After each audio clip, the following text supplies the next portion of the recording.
to run the gamut of a bit of professional, a bit of personal, and I'm hoping during the course of the time that you and I spend together that I'll ask one or two questions that you haven't heard before, because I know that you've been asked probably everything under the sun. As long as it's in English, I'll be very relaxed according to the brainwave machine out there. I can promise you it'll be in English. Okay. For example, this may not be a question you've ever had before. Did you know you have the same birthday as my father? Oh, I know that I have the same birthday as some people, not your father. Okay, so there's Wow. one question you haven't had before already. We're off to a great start. Okay, that's great. Dates are very hard to determine in terms of the position of the Earth and its rotation relative to the cosmic status. So actually sometimes, for example, leap year or a blue moon can't really occur by nature and by laws of science. It cannot occur on the same day in every place on Earth.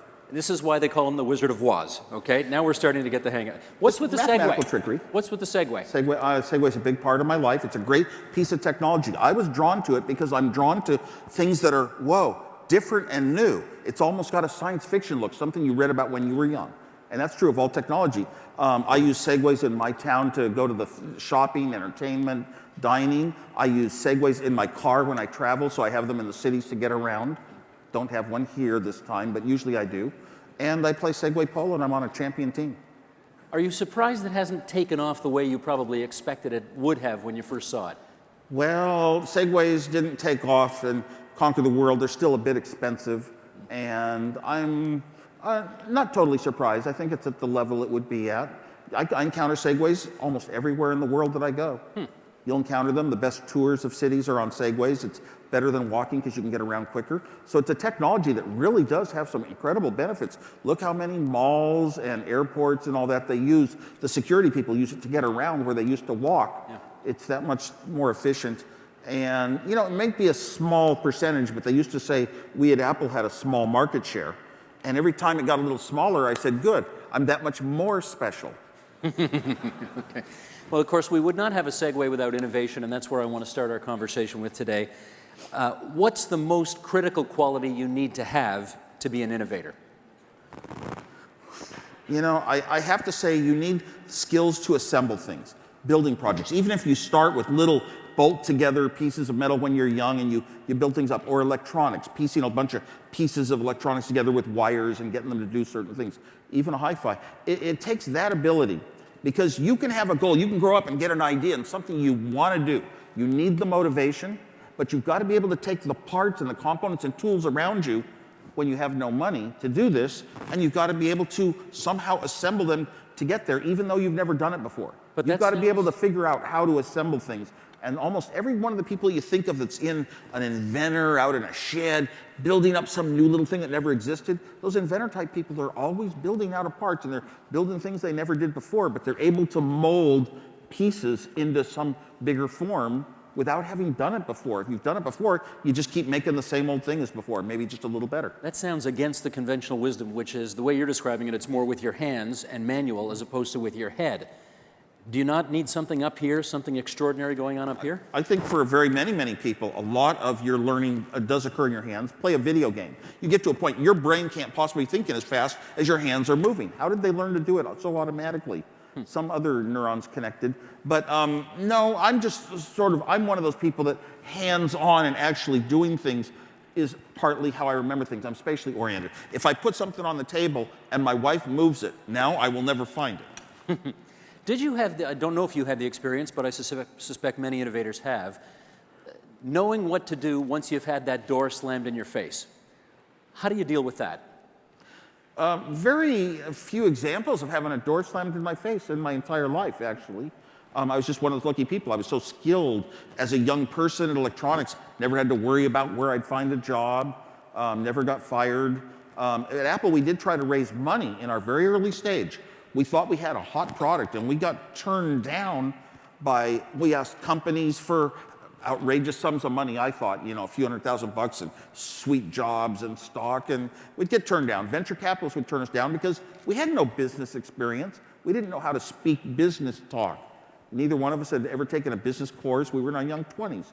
No money. So those kind of turndowns, no. And largely, I got to credit Steve Jobs more than myself. Me, I just wanted to design and build stuff. But he would go out and find the next person, the next way to find some money, another person, and convince somebody of our story. And it's largely belief in yourself comes through to other people. Your confidence will convince them that there is a reality here. You know, you can call it reality distortion field or whatever, but if you see what you can do and you're confident, that's the important thing. It's also true for a comedian or a con artist. To trick you, they have to seem confident. Are we making any particular connections there between? I don't know. I've never tried to make the connection. Okay. But it's very similar things. I know you're not a futurist, but I also know that probably everybody in this room wants to get some sense of how much you think about what the quote-unquote next big thing is. Do you spend much time thinking about that? When I was younger, everything in computers you could follow easily. Now, there is so much that goes on every single day, every week, every month, that you can never quite understand, follow it, and I like to use something. I don't like to talk about things because I've read and I heard somebody else say these words. I mean, I'll do it when I have to, but I'd rather have used it and give my own personal hands-on experiences. This worked well, that was really neat, oh boy, you know, Apple needs to learn about this, whatever it is. I just, you know, I'm that person, so I forget what the question was. Spend more than 15 seconds, so. Do you spend much time thinking about what the next big thing is? Oh, I don't spend a lot of time thinking about it. A few times, yeah, sometimes. When I see an exhibit, and I saw some exhibits out here, I think, oh my gosh, I can absolutely see this applied in the future. Usually it's a matter of waiting enough years that they find out how to manufacture it at a low enough cost. Because low cost is really the key to you know, what makes companies big and successful and all that. You know, making something better than the alternatives. Gotcha. In price terms. Let me take you back. Am I allowed to say how old you are? And by the way, right now, the world in computers is changing so much, but most of it's in user interface, input, output. How you instruct the computers, you know, with your hands. Now we have tablets where you can move an object like you do on a table instead of with a remote control device called a mouse. Yeah. And you can actually, and the output devices, the displays, have gotten so incredible, so small, so thin, so light, and you know, such a change in life. But that's going to continue. Now you see, you know, projected displays and holograms, and we've got little laser projectors. You could build a whole computer in a salt shaker, and it could project a pad, the whole screen on the table, and you could sense where you touch it. The way that I already have one of these little salt shakers that projects a keyboard, and it senses what keys you hit. But you could actually make that your touch tablet anywhere you are, on an airplane, in a small place, you know. And then it's as small as a phone, but a big screen as an iPad. Gotcha. Am I allowed to say how old you are? Yeah, of course. He's 60. No. No? How old? I will be this year. You will be this year. Okay. You will be 60 this year. So let's go back 50 years. Were you a nerd?